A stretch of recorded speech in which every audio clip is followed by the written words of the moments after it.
Good morning, it's Friday, September 12th, 2025.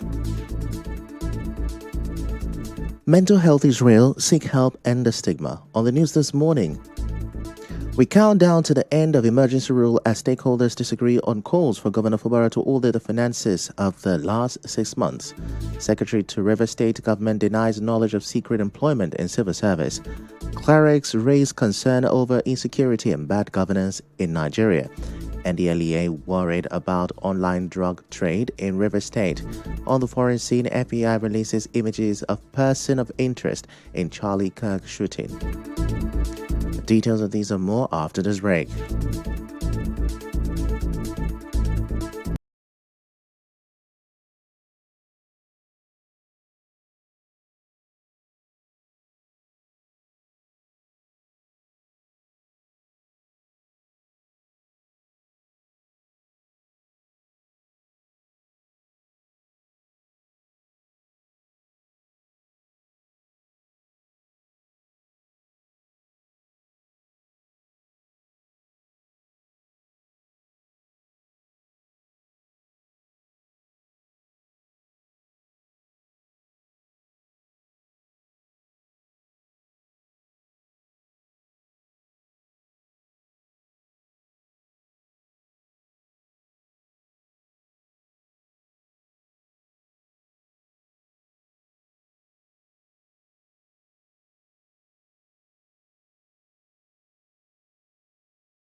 With the news. Now, the countdown is on as we gradually get to the end of the state of emergency in Rivers State. To refresh your memory, President Bola Tinubu declared the emergency rule in the state on the 18th of March this year. The declaration also suspended Governor Siminalayi Fubara from office and all lawmakers in the State House of Assembly. Barring any unforeseen circumstance or extension of the emergency rule, the governor is expected to resume office in a week's time. And as Governor Fubara prepares to return to office, the chairman of the Civil Liberties Organization in Rivers State, Sonny Dada, wants him to audit the financial activities of the sole administrator. In a chat with Nigeria Info correspondent Bioruware, the CLO boss says such an audit would bring clarity on how the state's money was spent. What exactly is the sole administrator doing? Is it just to sit over the monthly allocation, FAC allocation, and the IGRO? And that is why our recommendation is that once the emergency is called off, the first thing the governor should do is to set up a probe panel. Our FAC allocations and our IGROs in the last 6 months, how these allocations were used, which sector were they deployed to? But a Port Harcourt-based public affairs analyst Obinwa Akanwa disagrees as he believes a probe is unnecessary. There wouldn't be any need for that because if it does, it will escalate tension. It is not yet to Uhuru for either of the parties, especially the governor. Take it as his fate and then play what I will call a formality match because he has no stake in what is going to play out. You can't tell me the governor can come now and initiate a probe to challenge all that had transacted during the emergency rule. It will be like trying to ignite a volcano. Meanwhile, a Lagos-based lawyer, Laborers Oshoma, supports a review of the emergency rule but doubts Governor Fubara would take such steps given his recent reconciliation with his political godfather. Look at how the funds of the state have been spent. Let the assembly call for scrutiny of the expenses, how much was received, what were they spent for, But I can tell you that it does not have to do that because they say he who comes to equity must come with clean hands. Governor also has kowtowed to the whims and caprices of his estranged godfather. They will just consistently tell him the road not to tread. And if he treads on that road carefully, so that he can survive the remaining days of his administration. Well, the Rivers State government has denied any knowledge of secret employment in the state civil service. Earlier, a youth activist, Charles Jaja, accused the state government of carrying out secret employment, demanding accountability for funds received during the emergency period. not made account to Rivers people. We have not seen any project being even initiated by them. And I think there's so much of secrecy as to the activities of government under their time. We've heard that employment of certain individuals into Rivers State Civil Service who are not indigents of the place without the due process of law have been carried out. I'm not against, people being employed, where would Rivers people turn to when they want to seek for jobs? I think this is not part of the peace deal, and we are going to challenge it. Well, Secretary to the Rivers State Government, Professor Lucky Warika, says this is not true. Speaking to our correspondent, Onyeka Chinwosu, Professor Warika explains that the government is still carrying out a verification exercise, particularly at the local government level. He insists that 5 billion naira was saved in August as a result of the process. Still staying with the state government, the Rivers State Sole Administrator, retired Vice Admiral Ibokete Ibas, wants the governing councils of Rivers State University and Ignatius Ajuru University of Education to provide sound policy direction and ensure accountability in managing the school's resources. He gave the charge during the inauguration of the governing councils at the Government House on Thursday. Also, he tasked them to position the universities as true centers of learning, innovation, and enterprise. Ensure accountability in management and create an enabling environment for teaching, learning, and research. We are entrusting you with the responsibility to steer the affairs of these great institutions towards greater excellence. Challenges facing higher education are enormous. These challenges are not insurmountable. With vision, dedication, and integrity, you can provide the leadership will consolidate the achievements of the past. Administrator Abbas also inaugurated the governing councils at Ken Sarowiwa Polytechnic and Captain Elisha Amadi Polytechnic. He asked them to push policies that will expand access to technical education and attract investment to the schools, among other responsibilities.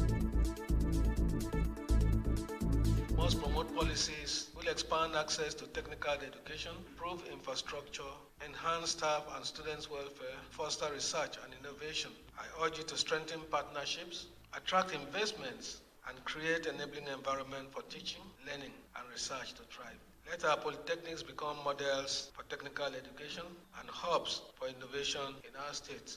Our correspondent reports that the sole administrator further assured the governing board of all 4 institutions of the state government's continued support and intervention. Now, the people of Omegu community in Igurutali, Ikwere local government area, have staged a peaceful protest over what they call an unlawful invasion of their farmlands by unidentified individuals allegedly hiding under the guise of government acquisition. The protest drew scores of indigents, including women and youth, and is aimed at drawing the attention of the authorities to what the community describes as a forceful takeover of their ancestral land. Speaking during the protest, the chairman of Omegu community, Vincent Hiesu, alleged that some individuals had encroached on their land without following due process or securing government approval. He insists that the community will not be intimidated by people he called land grabbers and urged authorities to step in immediately to avoid unrest. Some group of men entered into our land that government wants to acquire land. We do not know the angle they are coming from. And we also know that there are due process at which government wants to acquire land, and they have not been informed that government wants to acquire our land. But rather we saw people with severe equipment going into the bush, measuring lands, trying to take over the entire land that belongs to Omegu community.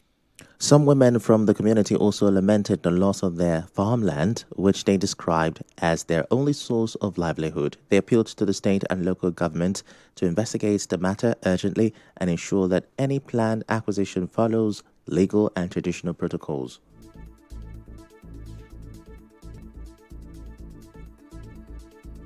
Again, calling government. We are calling state government. Even the federal, we are calling upon them. They should come and help us. We are calling them. They should come and help us. See our road. We don't have road. Omegu women are ready in anything. They will see us at Ikwere local government. They will see us at government house. We are ready for them. One source of person waking up from somewhere coming to grab land. So we are not happy and we are not in support of it. We have community heads, we have rulers, we have leaders and all that. Government should come and identify with us and then we'll talk it out. We have a consensus. We have an agreement with government if they want to come and grab the land. It's not somebody coming from nowhere to grab our land. To another dispute, this time a tussle over kingship. There is tension in the Kula Kingdom. The regent of Oko Royal House, Muonyili and Oko the 28th, has been dethroned. In a statement, the Oko Royal House accused King Bodilo Oko of breach of trust, selling communal property for personal gain, and signing agreements with outsiders without consultation.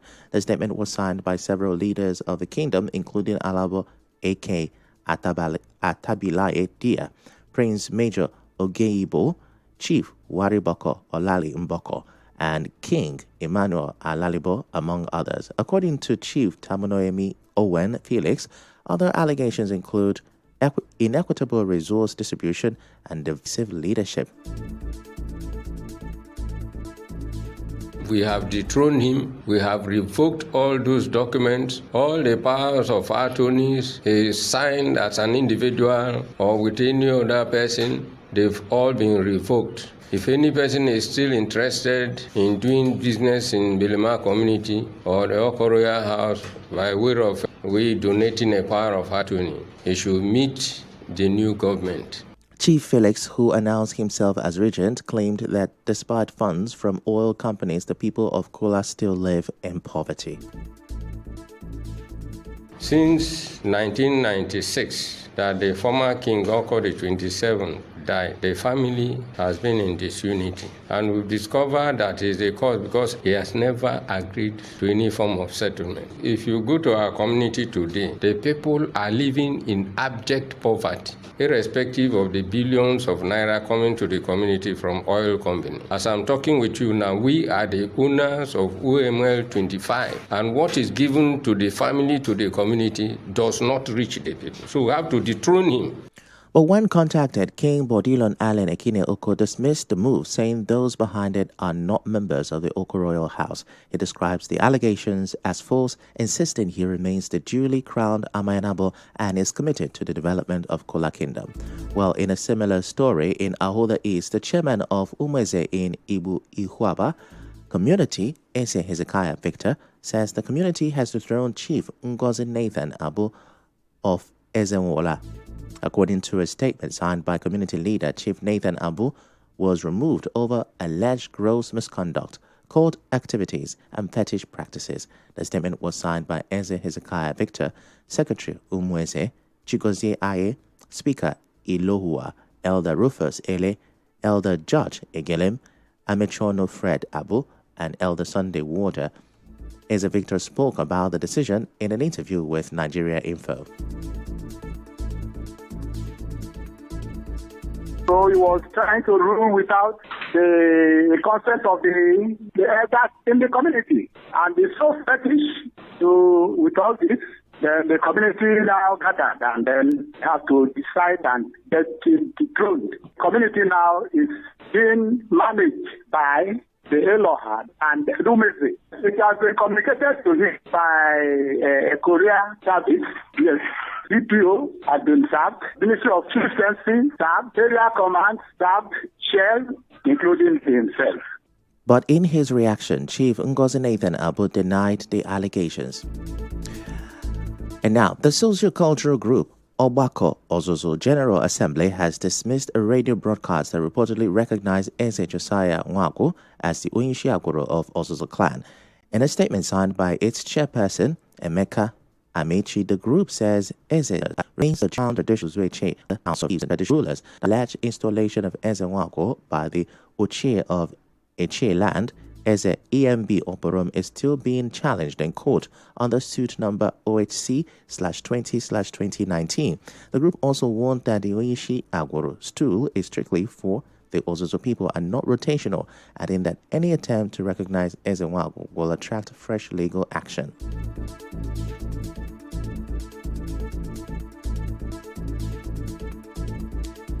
Still to come, we'll tell you about the concerns raised by the NDLEA about online drug trade in River State. Stay with us.